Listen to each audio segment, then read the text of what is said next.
اول حاجه غنشوفوها في الموجة الضوئيه اللي هي العلاقه بطبيعه الحال الناتجه عن هذا الشكل هذا. اذا حنا تنعرفوا انطلاقا من الدرس الفرق الزاوي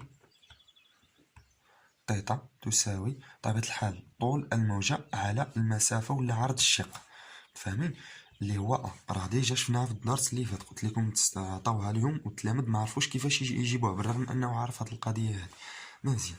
الوحده ديالها هي الراد، عقل عليها. اللي خصنا نخرجوا من هذا الشكل هذايا، كنعرفوا خصنا نخرجوا واحد العلاقه بين عرض البقعه المركزيه، يعني من هذا المثلث هذا غادي نهتموا فقط بهذا النصف ديال عرض البقعه المركزيه اللي هو ال على 2. بطبيعه الحال هذه المسافه ال شنو الزاويه شنو كتساوي تيتا المقابل على المحاذي شنو هي طونجون تيتا. اذا هنا غادي يكون عندنا من الشكل طونجون تيتا تساوي ال على 2 على دي اللي هي 2 دي، فاهمين؟ هذه انطلاقا من الشكل، باعتبار هكا خصك تجاوب في الامتحان الوطني، باعتبار ان تيتا صغيرة جدا، واخا تنسى هاد القضية نتا هو كيعطي لك يقول لك نعتبر ان تيتا صغيرة جدا. اذا نتايا غادي تقول له طونجون تيتا، يعني ملي كنحسبوا الطونجون ديال الزاوية تيتا كنلقاوه تقريبا يساوي هاد تيتا هادي، فاهمين؟ ولا نديرو هاد القضية هادي تساوي اي غادي يكون عندنا ال على 2 دي تساوي لامدا على ا. مزيان. تيجي واحد النوع من الاسئله اخرين تيقول لك هذا الشكل هذا او هاد الحاجز اللي به هذا العرض ا عرض الشق كنعوضوه بواحد السلك او لا بواحد الشعر اللي القطره ديالها دي، تفهم؟ مهما كانت سلك او شعره او خيط مهما بغى يسميه لك، انت المهم انك تعرف شنو خصك تستخدم. مزيان. غادي نعتبر بلون مغاير هذا هو داك الخيط اللي غادي يعطينا نهار ديال الامتحان. غادي يقول لك نحتفظ الحفاظ على نفس اللازر، يعني نفس طول الموجة لامدا، نفس لامدا ونفس المسافة، يعني هاد دي هاد الفاصلة بين هاد الحاجز هذا ولا هاد الشعرة هادي وداك بطبيعة الحال الشاشة اللي غادي يتم فيها عرض هاد البقعة المركزية والمسافة دي. أنا كنعطيكم ملخصات تسالى جوجل كاملة ما غاديش تلقى بحالهم أخوتي. إذا هنايا غادي يكون عندنا واحد بقعة مثلا نديروها مغايرة صغيرة مثلا أو كبيرة على حساب الخيط. هنايا غادي يكون عندها نفس المسافة دي، ها هي، فاهمين؟ هذه هي المسافة دي الفاصلة بين هذا الخيط هذا خيط هنايا، أما هنا كان جدار. إذا هذا الخيط هذا غادي يكون القطرة ديالو دي، فاهمين؟ داك الخيط هذا نعتبروه خيط القطرة ديالو دي ماشي الشعاع، كنهضروا على القطر، فاهمين؟ لان الضوء هنايا غادي يدوز في الخيط كامل، يعني غادي نقولوا غادي يتجاوز الخيط، ماشي غادي يدوز فيه وانما غادي يتجاوزوا باش تحدث لنا هاد ظاهره الحلول، فاهمين؟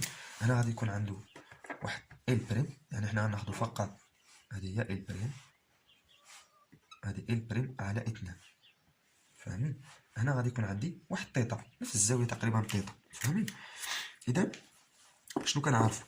الفرق الزاوية قلنا كتساوي لامدا على ا، ولكن في هذه الحالة هذه غادي تساوي تيتا تساوي لامدا على دي.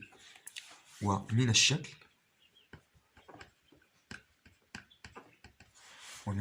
عندنا طونجون تيتا شنو كتساوي ال بريم على 2 دي. مزيان. ال بريم راه مختلفة على هاد ال، وكذلك شنو غادي يكون مختلف؟ هاد دي هادي مختلفة على هاد ا، يعني قطر الخيط راه مختلف على عرض هاد الشق هذا. مزيان. إذا غادي غنسميها العلاقة هذه واحد. شنو غادي يكون عندي؟ لامدا على دي تساوي ال بريم على 2 دي. شنو باغي نبين لكم انا من هذا النوع ديال الاسئله اللي كيجيو في الموجات؟ كيعطيك بما ان هادو نفس لامدا ودي نفس هاد الحوايج هادو، يعني بهم غادي تحاول تخرج واحد التعبير هنايا وغادي تخرج واحد التعبير هنا باش تلقى علاقه بين هاد الشكل هذا وهاد الشكل هذا في الحساب ديالك، متفاهمين؟ ركزوا معايا هنايا. الا جينا العلاقه واحد شنو كتقول لنا؟ انه عندي طول الموجة وطبيعة الحال مسافة دي، اذا غادي يكون عندي دي اولا 2 دي تا 2 راها ثابتة. لامدا شنو كتساوي؟ طبيعة الحال غادي تساوي لنا ال ضرب ا اللي هو عرض البقعة، وكذلك هدايا عرض الشق. هادي واحد. 2 شنو كتعطينا؟ عرفت اش كتبان؟ 2 غادي تعطينا 2 دي لامدا كتساوي ال بريم دي صغيرة اللي هي عرض الخيط. من 1 و 2 شنو غادي نستنتجو؟ أن ال ضرب أ تساوي ال بريم ضرب دي. وانت هذيك الساعات على حسب الا طلب منك تحسب عرض هذا الخيط هذا شنو غدير؟ فقط غادي تقسم ال هنا. الا طلب منك تحسب هذا عرض البقعه غادي فقط تقسم هاد ديال، يعني غادي يعطيه وحده فيهم. تفهمين؟ وهادو هما ديجا غادي تكون عطاهم لك في الجزء الاول من التمرين. بحال هاد القضيه هادي انا كنشرحها لك بابسط الطرق. لاحظوا معايا هاد الشيء هذا يعني جاوب في الامتحان صافي، هنا كيقدر يتسال الامتحان. نشوفوا الحاجه الثانيه دابا اللي هي سرعه الضوء، كذلك المجال المرئي للموجات. بالنسبة لسرعة موجة ضوئية شنو كنعرفو؟ أن لندا تمثل هي الدورية المكانية يعني مسافة، وبالنسبة لطبيعة الحال الدور اللي هو بالزمن أو لا مدة زمنية. إذا كنعرفو أن في بصفة عامة، ولكن هنا ملي كنهضرو على سرعة موجة ضوئية في الفراغ، دائما في الفراغ، أن الموجة الضوئية غادي نهتمو بالدراسة في الفراغ حنايا. داكشي ديال المعامل وفي الماء ولا في واحد المنشور ما دخلش في الامتحان الوطني، ما كايناش في المقرر. متفاهمين؟ واخا تديروا فيها امتحانات في القسم. هنايا كنعرفوا أن سرعة انتشار الضوء في الفراغ اللي هي سي أو السي صفر سميها كيما بغيتي تساوي لندا صفر ضرب ان، بحيث هاد لندا صفر اللي هي طول الموجة الضوء الأحادي، مثلا ضوء أحمر ضوء أخضر والضوء بنفسجي. يعني هاد الأضواء هادوما اللي تنشوفوهم اللي تتشكل لنا الطيف، ألوان الطيف. فاهمين؟ أولا كذلك كتساوي لندا صفر على تي، بحيث هادي بالهرتز، هادي بالثانية، هادي بالمتر. مزيان. بحيث كذلك سي راها قيمة ثابتة مهما تغيرت الان ولندا صفر، راه كتبقى 3 في 10 أس 8 متر باغ سكوند. مزيان. مجال الضوء المرئي اعتمادا على طول الموجة. إذا باش نقولوا أن ضوء مرئي يعني نقدروا حنا نشوفوه، ماشي ضوء فوق بنفسجي ولا ضوء تحت الأشعة البنفسجية ولا ضوء فوق الأشعة الحمراء. شنو كنعتمدوا؟ على طول الموجة لندا. مزيان. هنايا خاصها تكون عندنا القيمة بطبيعة الحال هنا 800 نانومتر أكبر من أو يساوي. هنا خاص تكون عندي هاد لندا هادي لندا صفر، وهنا خاص يكون عندي 400 نانومتر.